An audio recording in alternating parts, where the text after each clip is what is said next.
किस तरह आप बाइनेंस फ्यूचर के अंदर ट्रेड कर सकते हैं, वो भी ईजी तरीके से, और इसके जो एक एक फंक्शन है उसको हम लोग यहाँ पे समझने वाले हैं। तो बेसिकली ये बाइनेंस का एप्लीकेशन है जिसमें आप आ सकते हैं, डेस्कटॉप वर्जन या मोबाइल वर्जन, दोनों के अंदर जो ऑप्शन है वो आपको लगभग सेम ही देखने को मिल जाते हैं। सबसे पहले आपको, अगर आप डेस्कटॉप मोड में आते हैं यहाँ पे वेबसाइट के ऊपर, तो आपको यहाँ पे ऊपर एक सेक्शन मिलेगा डेरिवेटिव्स का, जिसके अंदर आप USD-M फ्यूचर या फिर CoinM फ्यूचर के अंदर जा सकते हैं। USD-M फ्यूचर जो है वो बेसिकली परपेचुअल कॉन्ट्रैक्ट्स होते हैं जो कभी भी एक्सपायर नहीं होते हैं। इनके अंदर आप कितने भी लंबे समय तक अपने ट्रेड को एग्जीक्यूट कर सकते हैं, और इसके साथ साथ यहाँ पर ये जो ट्रेड है ये बेसिकली USDT यानी कि स्टेबल कॉइन के अंदर ट्रेड यहाँ पे करे जाते हैं। इसी तरीके से दूसरे आपको कॉन्ट्रैक्ट यहाँ पे देखने को मिलते हैं जो कि होते हैं CoinM फ्यूचर। ये बेसिकली परपेचुअल और क्वार्टरली कॉन्ट्रैक्ट दोनों में ही अवेलेबल होते हैं। यहाँ पे कि आपको क्वार्टरली कॉन्ट्रैक्ट्स यानी कि एक ऐसे कॉन्ट्रैक्ट होते हैं जिनके अंदर एक फिक्स टाइम होता है जो कि 3 महीने के आसपास का होता है, और उसके अंदर आपको अपने ट्रेड को सेटल डाउन यहाँ पे करना होता है। अगर आपने वो ट्रेड सेटल डाउन नहीं करा तो कहीं ना कहीं आपका जो ट्रेड है वो ऑटोमेटिकली क्लोज यहाँ पे हो जाएगा जैसे ही उसकी एक्सपायरी डेट यहाँ पे आ जाती है। तो आपको आज की डेट में अगर बात करी जाए तो दोनों ही पेयर्स में परपेचुअल और क्वार्टरली कॉन्ट्रैक्ट देखने को मिल जाते हैं,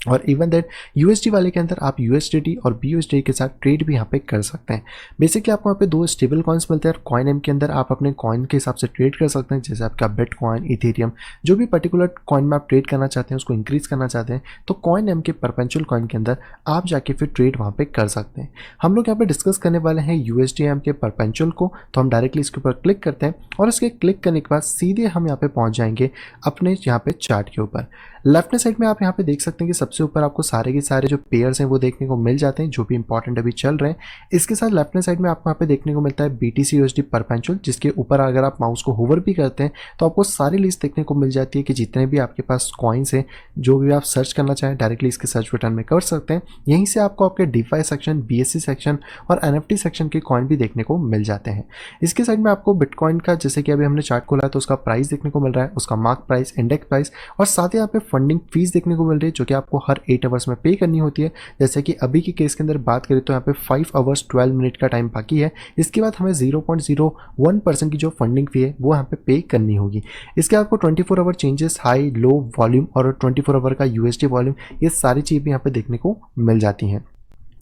इसी के जस्ट नीचे आप देख सकते हैं आपको यहाँ पे चार्ट देखने को मिलता है जिसके ऊपर आप एनालिसिस कर सकते हैं, जिसके अकॉर्डिंग आप डिसाइड कर सकते हैं कि मार्केट ऊपर जाएगा या नीचे जाएगा। और यहाँ पर आपको अलग अलग टाइम फ्रेम्स देखने को मिल जाती हैं जिसके हिसाब से आप अपने ट्रेड को एग्जीक्यूट यहाँ पे कर सकते हैं। और इवन दैट आप इस सेक्शन में आएंगे तो यहाँ पे आपको टेक्निकल इंडिकेटर्स भी मिल जाते हैं जिनको कि आप डायरेक्टली अपने प्राइजेस के ऊपर यहाँ पे लगा सकते हैं, और इसके अकॉर्डिंग आप अगर इंडिकेटर बेस्ड ट्रेडिंग करते हैं तो डायरेक्टली इनको भी यूज़ यहाँ पे आप कर सकते हैं।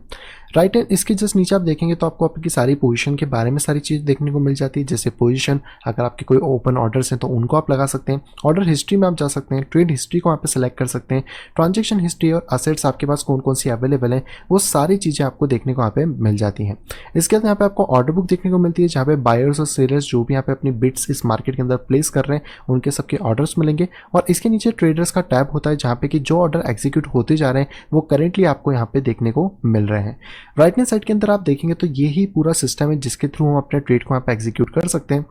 और अपनी जो ट्रेडिंग है उसको इजी तरीके से यहाँ पे करा जा सकता है। सबसे पहले तो क्योंकि हम लोग यहाँ पे फ्यूचर ट्रेड के अंदर है तो हमें एक्स्ट्रा फंड यहाँ पे देखने को मिल जाता है, जिसके लिए यहाँ पे हमें 2 लेवरेजेस मिलती हैं। आप इसके ऊपर अगर क्लिक करेंगे तो यहाँ पर आपको मिलेगा क्रॉस और आइसोलेट, 2 अलग अलग लेवरेजेस हैं जिनको कि आप चॉइस कर सकते हैं आपके रिक्वायरमेंट के अकॉर्डिंग, और वो लेवरेजेस को आप डायरेक्टली ट्रेड यहाँ पे कर सकते हैं। हालांकि मैं प्रीफर करूँगा कि आप हमेशा आइसोलेट के अंदर ही ट्रेड करें तो ज़्यादा बेटर होगा, और आप यहाँ से कोई भी अपनी लेवरेज को सिलेक्ट कर सकते हैं और कन्फर्म कर दें। और हमेशा ध्यान रखिए कि ट्रेड को डालने से पहले आपको अपनी लेवरेजेस को सिलेक्ट यहाँ पे कर लेना है। आपने एक बार लेवरेजेस अपनी सिलेक्ट कर ली तो उसके बाद आपके पास लेवरेज के ऑप्शंस होते हैं जिसके आप इसके साइड में क्लिक कर सकते हैं, जहाँ पे क्या 1x से लेके 125x तक की लेवरेजेस को ले सकते हैं। पर जितनी ज़्यादा आप लेवरेज लेंगे उतना ज़्यादा आपका रिस्क यहाँ पे बढ़ जाता है, और आपके पास क्वांटिटी भी उतनी कम यहाँ पे रहती है। तो उसके अकॉर्डिंग अगर आप यहाँ पे देखने की कोशिश करें तो हमेशा ये सजेशन रहेगा कि आप 5x या फिर मैक्स टू मैक्स 10x से ऊपर कभी भी ना जाए। 5x बहुत ज़्यादा सेफ रहेगा जिसमें कि आपका लिक्विडेशन प्राइस भी दूर यहाँ पर रहने वाला है, और इसके ऊपर आपको मैक्सिमम इतने पोजीशन ऑफ करेंट डॉलर की जो ट्रेड्स हैं वो यहाँ पे देखने को मिल जाएंगे। तो आप इसको 5x रख सकते हैं, या फिर आप इस प्लस या माइनस के आइकन से इसको कम ज़्यादा भी यहाँ पे कर सकते हैं, या फिर आप स्लाइडर से भी इसको मूव यहाँ पे कर सकते हैं। जब आपकी लेवरेज यहाँ पे सिलेक्ट हो जाए तो आप इसको कंफर्म कर दीजिए, और जब कभी भी आप अपना कोई ट्रेड यहाँ पे इनिशिएट करते हैं तो उससे पहले इन दोनों ही चीज़ों को आपको सिलेक्ट यहाँ पे कर लेना है। इसके जस्ट नीचे हमें दो टैब्स देखने को मिलते हैं। सबसे पहला है ओपन और एक है क्लोज। ओपन ट्रेड बेसिकली हम लोग तब यूज़ करते हैं जब हमें कोई भी इनिशिएट करना होता है ट्रेड को अपने इस चार्ट के अंदर। इसी के नीचे हमें कुछ ऑप्शन देखने को मिल जाते हैं, जैसे कि सबसे पहले है लिमिट, इसके पास में है मार्केट, इसके पास में हमें एक ड्रॉप डाउन लिस्ट के अंदर और भी ऑप्शंस मिलते हैं, जैसे कि stop limit, stop market, trailing stop loss, post only, और उसके बाद हमें सारा के सारा पूरा की पूरा मैकेनिज्म मिलता है जिससे कि हमारा जो ट्रेड है वो एग्जीक्यूट यहाँ पे हो सके। तो सबसे पहले अगर हम लिमिट ऑर्डर की बात करते हैं तो लिमिट ऑर्डर बेसिकली एक वैसे ऑर्डर होते हैं जिसमें कि हम अपने अकॉर्डिंग प्राइसेस को यहाँ पे डाल सकते हैं। लेट सपोज कि बिटकॉइन का प्राइस 36,915 यहाँ पे चल रहा है और हमें चाहिए कि अगर बिटकॉइन यहाँ पे ड्रॉप होके 36,200 पे आए तो हमारी जो बाइंग बिट है वो यहाँ पे फुलफिल हो। तो हम डायरेक्टली यहाँ पे प्राइसेस में डाल सकते हैं 36,200 के आसपास का प्राइस, और यहाँ पर फिर इसके बाद ये पूछा है कि आप कितना बिटकॉइन यहाँ पे इसके अंदर ट्रेड के अंदर इनिशिएट करना चाहते हैं। तो अगर आपने जो भी लेवरेजेस यहाँ पे ले रखी होंगी,